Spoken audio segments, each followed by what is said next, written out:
come up more, especially when you're playing into something like Marcy. Having double disables when you have just a damage dealer as well too is just always amazing. So see what Matthew's going to be able to do with Sacred. Let's see how they actually pair these lanes. Do they actually put Fly with the SF and the Marcy with the Razor? Because that's more than likely what we'd imagine. The battle begins.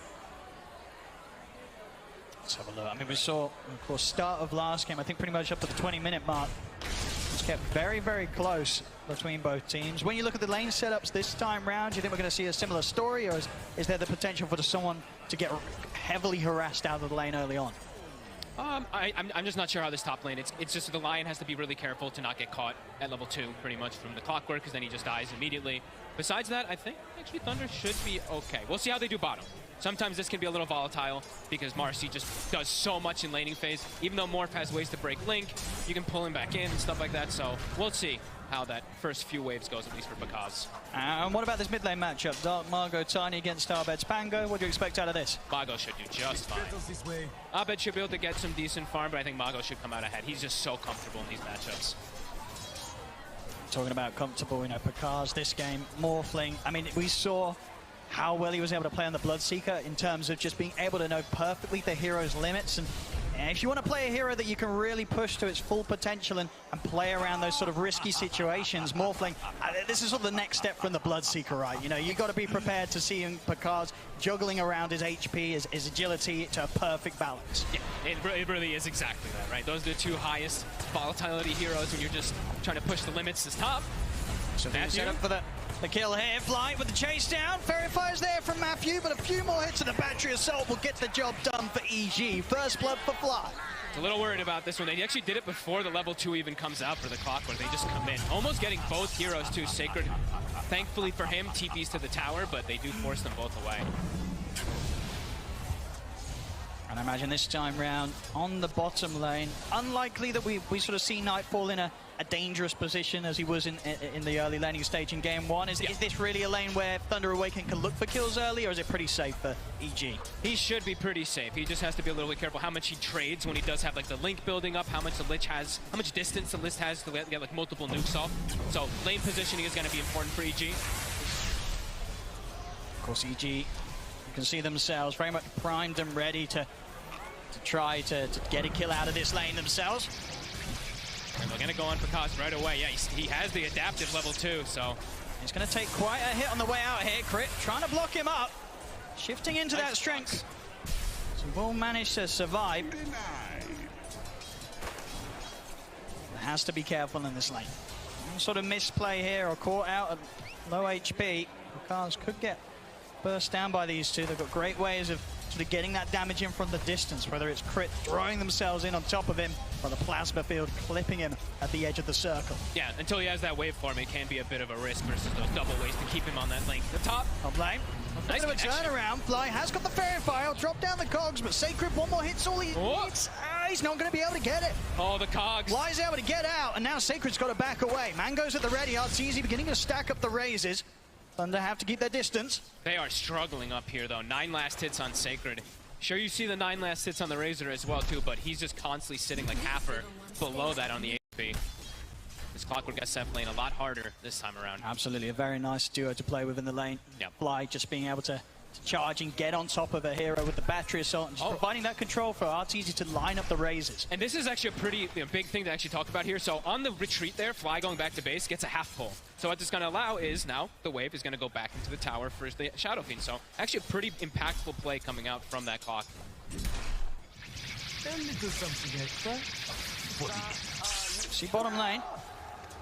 Despite sort of the harassment that EG are applying to Bakaz, he's still farming safe. 17 and 7 against Nightfall's 13 and 5. Look at not even going for the waveform, not even a 3. Just going for 2 points in adaptive. That's confident. It's cool too, because now they do have burst damage where maybe Nightfall can die. That's now true. It's a lot of magic damage. Very much so. They've got good follow-up as well from Panda. So the ability to sort of just be able to slow down EG if they're ever trying to chase this morph, giving Bakaz the space to just simply walk back under the safety of his tower. To top lane. Sacred. Setting up onto Sacred here, the cogs. Okay. Stage the raises, even if they stack up, not quite enough to burst through the high HP of the Dawnbreaker. Nightfall, they're literally just burning the raindrops. Bottom lane, Nightfall just got his delivered pretty much. It's down to 2 already. They're just constantly spamming him out, making sure they can potentially go for that type of kill if they do go for an overcommit with the Link. Yeah, because he's chilling down here. And it's really causing this sort of state of the lane where EG not really able to put as much pressure onto the Picard's morph in this early stages as maybe as much as they thought they might be able to get away with. Yeah, they definitely wanted to maybe get at least one type of catch onto maybe the Lich or something like that to enable the Razor to shut down this morph a bit. But yeah, because Falcon Blade's done, he's going to continue just re-farming. We haven't got a chance to look at the mid lane much. He does now, of course. Waveform is picked up at Corn. And they will find Panda. They should get Panda here with a rebound stun. Oh, it's actually still got the Fairy Fire. In fact, with that, he will manage to get out alive. Salva the ready as well. Panda able to stick around. Still got 2 mangoes to play with. Top lane. Set him on to Fly with the stun and the hex. He got the battery salt off, though. He's able to put a stop there for the Starbreaker of Sacred. Fly up to the high ground in time. Last hit, not enough to take him out. And now Arteezy, he might be able to line up some kills himself. Looks towards the Dawn. Sacred might look for a neutral deny, and he's not going to get it. Arteezy able to get the last hit in time. Gets the kill before the deny can be found. Little bit of a slip up there, Thunder. They don't get the chain stun to not allow that battery assault. If he doesn't get battery assault, they probably get the kill on the clock, but does get that little mini stun to stop the Starbreaker. Runes being checked. This first time we actually put any emphasis on mid lane. It's pretty much even. And pretty much, yeah. 35-5 against the 32-6. Arbed is going to be very happy with that Arcane rune. They've got to be extremely careful on the side lanes as well now, Thunder Awaken. Absolutely. High chance that there could be a Pango turning up and looking to fight. Yeah, and let's see if they put any emphasis to slow down Abed, because let's see what build it's going to be. I think we imagine it's going to be that diffusal, but he's got the corrosion done, and that could be one of those things that could cause some problems for the Morphling. That's true. It's an excellent diffusal game across the board. Yeah, even versus the Dawn and everything, right? He's low strength HP. 4s, strength, low mana, etc. Low mana. Yep. Big. Mid So, yeah, lane. we do see a move already just to fill up for the bottle since he didn't get the rune. And, oh, I say that. He actually did not get the fill up. He did not have an inventory slot. Whoopsie. Fortunately, he's at least full HP, but probably not the best of situations there for Dark Margot. It happens. Yeah, still farming just fine. Phase Boot's done. Has stacks to work with, too. We see Panda backing up and getting some stacks. Right now, 2-0. Gonna try for a play here between the two of them. I like this. Smoke up from the mid, and they're going to head straight towards the top lane. Not before EG's already there themselves, though. Both supports flying crit, ready to start setting up the play. Sacred will get the hammer out. Able to pull himself away, but Arteezy closing in upon him. TP's coming in, and now Dark Margot with the 2-man avalanche. He's going to look for the toss back, finds it onto Crit. Stun now from Matthew onto Arteezy. They're able to lock down the SF, take out 2. Maybe even more hit. Panda still has the slow hit applied to Fly, but backups in terms of Arbed. Arbed, see if he can get some kills in return off the back of this Rolling Thunder. Good angle onto Panda, but there's 4 heroes here, and Arbed cannot try and pressure for more. He has to back away, not able to turn around this fight and find anything in return there. I love Thunder, how they play around the understanding of, SF, it's a weak hero in the early game. It's very fragile, so able to punish it nice and early. See, Clear actually jump in aggressively around the power in spawn. Will end up being down bottom, DD. See if they can burst through Crit for this. They certainly can. Toss back into the stun. Thunder gonna take another kill around the river. And how many times has he tipped Crit already in this series? Oh man, great rotations though, as we saw. Just knowing exactly how to punish this Shadow Fiend very squishy early. Good moves. And how Sacred, even getting a good connection under the tower. Fair bit of damage onto Arteezy here. Yeah. He'll be fine though. Does have a few 1 charges, good to go as well. So he'll still remain safe on this top lane. But the fact that they're making these moves, forcing reactions, making Crit even go top. Look at Pakaz. He's got the free lane, the free farm, with no attention put onto him now. Panda. Gonna go for the TP out, but the damage from Nightfall underneath his ultimate. Far too much for Panda to TP out from. Cute little attempt though. He cut the tree, got in the fog for like a quick second there, but yeah, not quite able to survive. 3-3. EG with a slight gold lead overall. 9 minutes in. Preparations are being made here in the triangle of Thunder Awaken. Stacks will begin. Yeah, they're gonna work on those now. It looks like perhaps Smago. Gonna be nicely enabled from these stacks, honestly. The phase boots this early done with the blink's gonna be done probably within the next like 3-4 minutes too. And that's going to apply tons of pressure. These squishy heroes, and look at all of the heroes on the side of EG. The 3 cores, all agi cores. So strength gain kind of minimal. So could definitely see Dark Mago have a pretty explosive game. Absolutely. And especially when you consider the lineup that he has around him, right? Everybody's got a fair bit of damage to throw into the combo. It feels like that's just the Thunder style, right? We saw last game tons of nukes on every single hero. This time it's very similar. Not bad. He's gonna step up. Got the solar. With the Hex into the stun, he's dead. A quick catch there from Thunder as Abed not prepared for that move at all, or maybe feeling that Crit would somehow be able to bail him out, but of course no options were there for Crit to be able to save Abed. Thunder, they'll now step up for more. Fly stepped into the river. They'll pick up both kills. And at the same time, bottom lane, it's actually Pakaz that's draining Nightfall. And with the static link and the adaptive strike, Nightfall is so close to dying here. Not quite. He's going to have Plasma Field in a second. The mana's building up Pakaz. Oh my god! And it's not enough to kill him yet. He's still trying to push up, but the TPs are coming in. Pakaz, he gave it his best shot. He nearly gets it there, but he won't. EG able to punish him. I mean, what a play. He was going to go for that kill in every possible universe there could ever be. I mean, that's still so nice because Nightfall, like, he actually rebought his raindrop charges earlier, and that's actually the thing that allows him to live because of this overchase. Raindrop protects from that plasma field, all the little things. Pakaz tries to push the limit, gets punished. I'm sure he'll be telling his team Space Maid here. Oh, yeah. I mean, look, mid-tier 1 tower, only taking a fair bit of damage from Thunder Awaken. Yeah, he's like, Zeus, ult, please. Beautiful. Mago, though, as we saw, got that double kill. Probably the most important thing to talk about. That blink's going to be coming out super fast. And yeah, very fragile cores on the side of EG until they start getting some HP items. That really is the thing. You know, how prepared will EG be to deal with this early blink dagger? Yeah, I mean, Nightfall's going to have to be the one to kind of stand as the frontliner as this Razor, as we've seen many times. But he's not having the best of games as this off-lane Razor.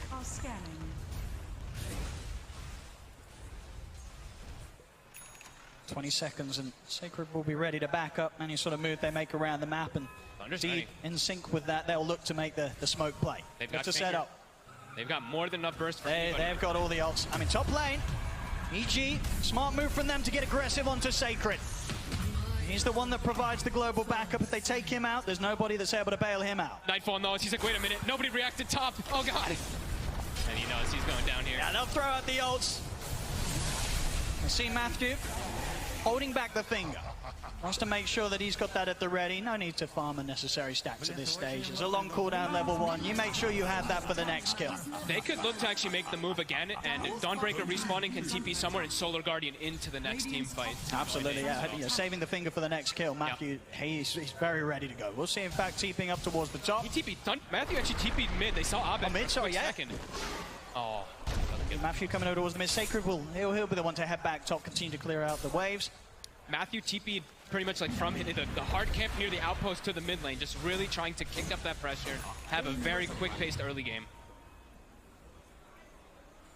Even again, just like the last game, after lanes, things are looking dead.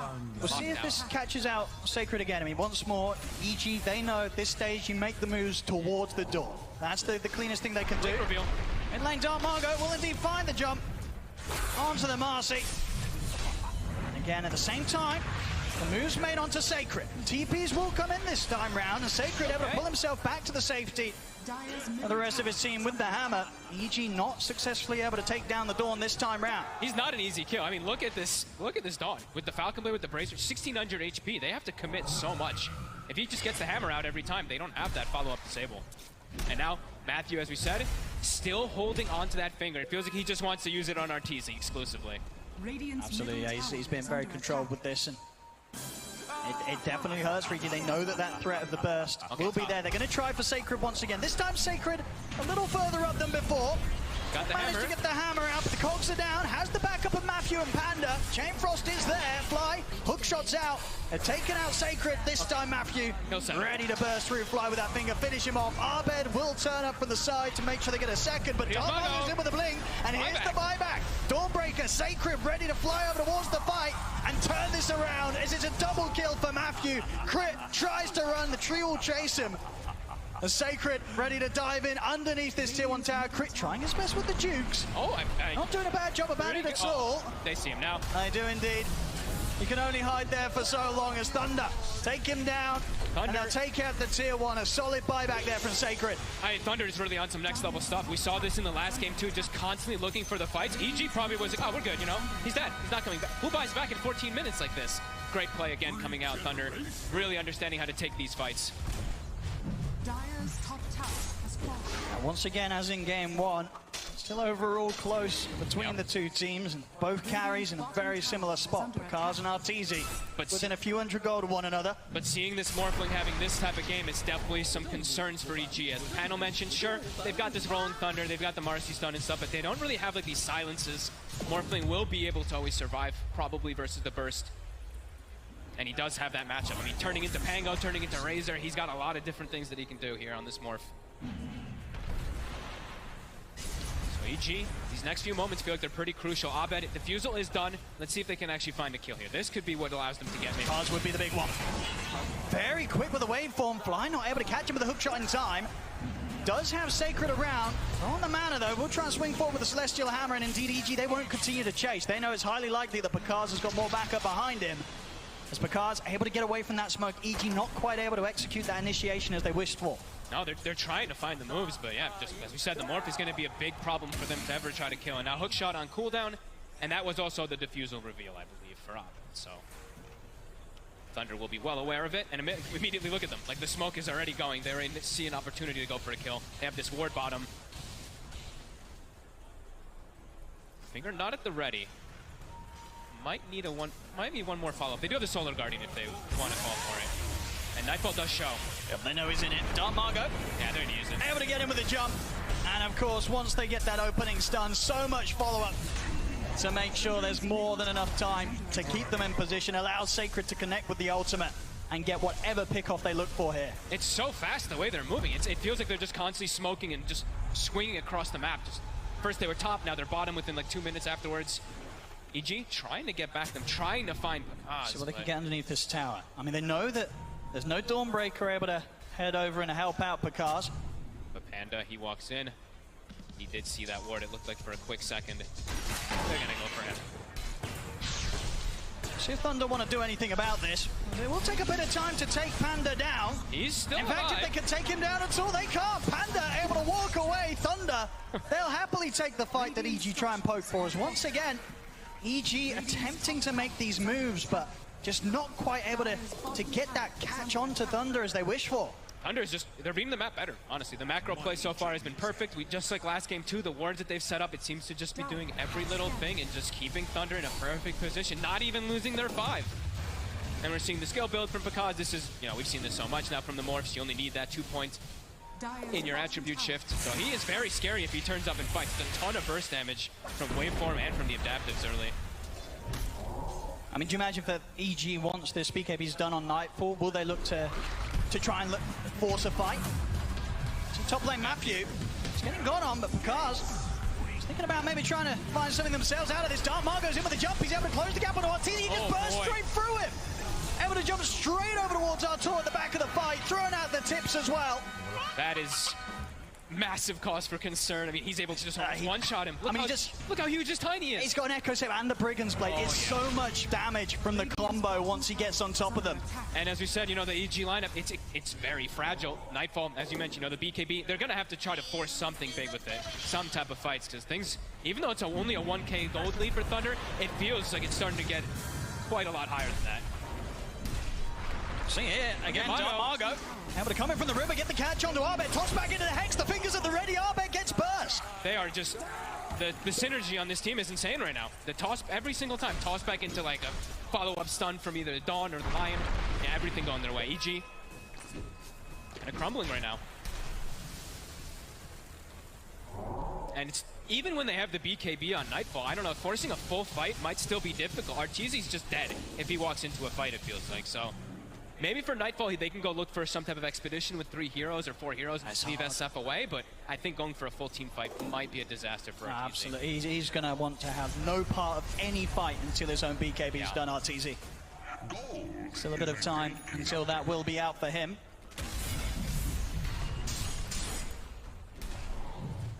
Radiant's middle Thunder, they're tower starting to feel very comfortable. You know, they made all these early moves. Now they're like, okay, I think we have a pretty damn good advantage right now. Sit back, finish up an item. I think they have the Matthew Blink Dagger also done, so they can even look to make these moves if EG does step out of position pretty easily while they're just farming. And they've got the global threat, so things are really looking quite amazing right now for Thunder. And they will actually also have a carrier of that Wraith Pact, as we've seen Sacred do this in most of his games on his Dawn. He's got the Vlads, he's gonna be going for that. EG, they do not have that this time around. It's gonna be Crit who's trying to opt for it, but it's gonna take him a lot longer. So that damage mitigation will cause problems. Cause already a Manta now too. Abed, very close to having the blink, should have it ready for the next fight. So a chance for him to maybe get in and get that opening stun. So able to walk the river, and look at the pushback onto Sacred. Separated from the rest of us seen by the Cogs, but Chain Frost is out. And goes in with a jump, finds Arteezy in the river. Arteezy not able to get off a single spell as the Shadow Fiend falls. You see Nightfall have to just opt for a BKB TP out of it. Oh, and there's no fight to be had. This is around the Roshan. Thunder, they can look for this. I mean, we were saying it, Arteezy, there's just no place for him around these points of the map. He cannot turn up like this. He needs the BKB. We've seen every single time. If Dark Margot even catches a whiff of this SF showing up, he's on top of him every single time. That was like save your buddy syndrome. Let's see Abed. Abed? He's going to try and go for the steal here. Roshan not quite low enough for Abed to finish off himself. He's going to have to go for the TP out. He nearly does die during the Rolling Thunder. He'll be able to bail out in time, but not able to find the interruption around the pit that he hoped for. Thunder Awaken, they get the kill, they get the Aegis on Picard. EG have to just, they have to get the SF BKB to have any type of chance. I'm still just astonished that he showed up there. As Nightfall, bottom, they're going for him. They made the jump. They know that the BKB here for Nightfall on cooldown. Finger at the ready. Nightfall, he's got the stick charges, the static links, but there's nowhere to run. Picard finishes him off with the adaptive strike. 18-8. It just feels like all over the place for the last 10 minutes. It's just been Thunder making every single move successfully. Dire's bottom tower. EG, that BKB still not finished up. And look at Thunder, they're ready to go for more. Into the triangle here, Crypt. Tries to turn us down his ground with the ultimate. Won't be able to get him with a stun for the rebound. Matthew able to line up the two-man stun here. Return, catches both supports out. Two more dead on EG. There's Sacred just runs in. Frost Shield drops Wraith Pact. He's good to go. EG fully crumbling right now. Thunder just taking advantage of every single one of these moves. And still looking to play aggressive. Look at Mago chilling in the enemy jungle. Pakaz on the bottom side. There's nowhere for EG to go. It's so difficult for EG in this sort of position. I mean, this is the thing as well. Even when the BKB's done for Arteezy, with the kind of lineup that Thunder have and the way that they play, you've got to be so ready to press it, right? There's so many ways to bait it out or indeed just catch him before he even gets a chance to react. Yeah, there's a very high chance he won't even get it off. And even if he does get it off, now at this point, do they even have damage? Is their lineup actually going to be able to do anything with these BKBs? Or are they just going to use these BKBs to stall out a long inevitable death? There we go. The BKB is there for Arteezy, but the same to be said for Dark Margot. He's going to have even less fear if that's even possible. He's just in. He is. Some of the jump, Nightfall immediately pops the BKB. They're just terrified of EG. There's the jump back. He's able to find the Hex onto Arteezy. The stun follow-up. A perfect jump there from Thunder. Causes the death of Artur behind the tier 2s. Once again, Thunder's favorite place to fight. As Crypt falls, 3 dead on EG. They're ready to go past the tier 4. Dharma go in with the avalanche. 4 dead on Evil Geniuses. As it's just too much for them, Fog. They are just feeling themselves fully. Last 13 minutes, it's all theirs. Even since the last game, it's been all theirs too. EG, it's starting to feel like they don't really have much gas left. I mean, Thunder, they're going to keep this going. They've still got over 2 minutes left on the Aegis here for Picard. I mean, look at this. Like you said, they see Arteezy, they just immediately jump him. I mean, watch Matthew. See you later. He knows that's all he needs to do at this stage. He gets that opening Hex. And suddenly, there's no way, nothing that EG can do to provide any sort of time or safety to allow Arteezy to live through that initial disable and get his BKB off. He's just not going to get the chance. Yeah, 9K lead versus this Morphling who nearly has the Axe done. Like you said, they've got the Blink, they've got the BKBs, but it feels like they've really lost too much. I mean, this is the only way that EG can take fights. Even with having the BKB, they have to do it off the back of the smoke. They cannot be the ones getting jumped, because we've seen every single team fight where Thunder's able to have some sort of information. They'll always find the opening that they need. But do they have the damage now at this point with this when they're this far behind? There's a Solar Guardian that's going to come in. Get the opening roll in Thunder. See the ult coming in from Sacred. They didn't have enough damage. Dark Margot only gets burst down to half HP. He's ready to put the BKB turn. Take Hookshot there from Fly, but the heavy hits here from Thunder. Take him down as well. Stun, Hex locked down onto Arbeck. 3 dead on EG. They want more. And Nightfall, he's up on the cliff. He'll opt for a TP out. Same to be said for Artesians. The 2 cores will manage to escape here with a BKB TP. But again, they're just having to run. They're just having to back away. And this is not what they needed to be happening once they had these BKBs come out. They just came a little too late, and a few too many fights taken beforehand that just put EG too far behind. It seems impossible now for them to take any sort of fight against Thunder. Yeah, that was them. Like, I think they were trying to take advantage of that Sacred was dead. Maybe they can burst the hero, but he respawned right when they get the jump, has the Solar Guardian, and yeah, Dark Mago's BKB comes up like 1 second afterwards. He gets it off. Thunder just, yeah, playing to perfection, really. Extra Agian attack speed he's able to take with the Axe. Just tearing through the buildings. Nothing that EG can do to push him back here. You know how they're feeling right now on the side of EG. They're just like, wow, yeah, I don't know if we can ever take another fight. They're going to have to hope that Thunder really just oversteps their bounds and kind of throws this one away, because it's feeling completely impossible to ever kill this Morph, or pretty much anyone but Sacred, any of those cores except for that Dawnbreaker. Picard's just so far ahead. It's same to be said for Dark Margo. Both of these cores easily 5k gold ahead of their counterparts at this stage, this early stage as well, just 25 minutes in. And sort of a period of the game that, in terms of the group stage performances, EG, they've been reveling in the earlier wins. But Thunder very much showing that they have the ability to shut down EG so early that EG just can't get that footing, can't get that momentum that's enabled them to pop off as they have been in the group stage. And EG did get the first blood that they've been like looking for, I think. I know in this game, I don't remember in the last one. Bottom Matthew. He's going to get the 2-man setup here. Next is going to follow up on Nightfall. Sacred, pretty beefy, and with the finger burst onto Fly. Fly is going to get taken out. Arbeck does off to the side again. Nightfall and Arteezy, all they can do with their BKBs is BKB and TP out. They cannot fight them. No damage. Now they can't even kill Sacred at this point. They've gotten him in the first few of one of those fights, but yeah, he just drops the raid pack. There's no damage.